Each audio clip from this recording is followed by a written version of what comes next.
Bonjour à tous. Voici mon discours de politique générale sur la misère. La misère. Qu'est-ce que la misère? La misère est une négligence ou une volonté délibérée de ne pas respecter l'égalité en droit de certains de nos congénères. Quand les principes de protection et d'émancipation ne sont pas optimisés pour une partie de la population, nous constatons l'accentuation des instincts de survie qui ont pour morale la fin justifie les moyens. La misère ne frappe que les plus vulnérables, aussi bien physiquement que psychologiquement et matériellement. Elle représente un témoin de vérité sur la capacité à sortir d'un environnement destructeur et un révélateur du niveau de résilience suite à un dur labeur. Si chacun rendait à la vie autant qu'elle lui a permis de recevoir, le monde n'aurait pas un aussi grand réservoir de désespoir. Si le monde est écrit en langage mathématique, alors en toute logique, les fatalités produites ne permettent pas d'espérer une sortie de crise liée à des états critiques. Les situations misérables ont souvent pour effet de transformer des victimes en coupables selon les règles de notre société.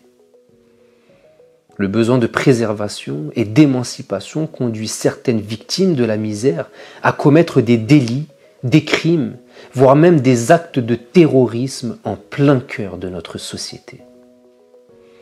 La non-application de l'égalité en droit et l'entrave aux droits sacralisés dans la Déclaration des droits de l'homme et du citoyen nourrissent le processus d'ensauvagement dans les lieux où règne la misère.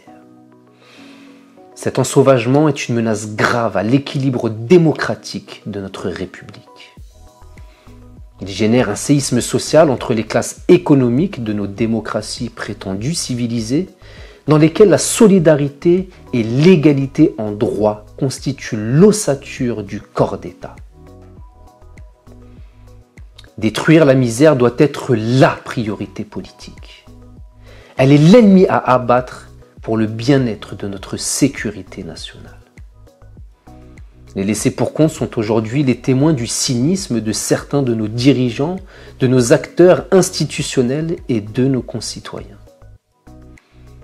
Celui qui prétend de nos jours avoir réussi sa vie n'a pas regardé les millions de misérables derrière lui.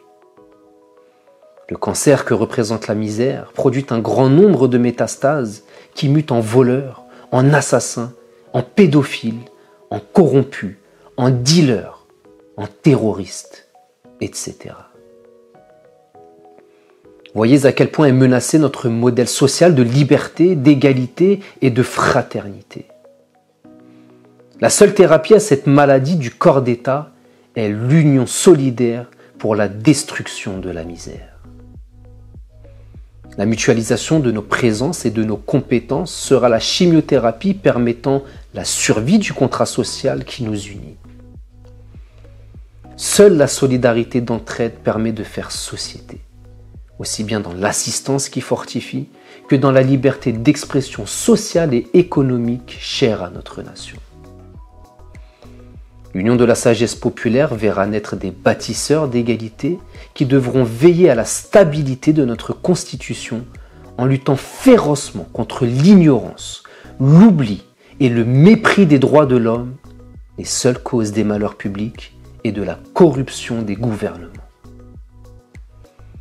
Comme le dit un adage connu, selon que vous serez puissant ou misérable, les jugements de cour vous rendront blanc ou noir. Notre espoir de bonheur collectif résidera toujours dans l'action des humains œuvrant pour la paix et l'égalité. À très bientôt.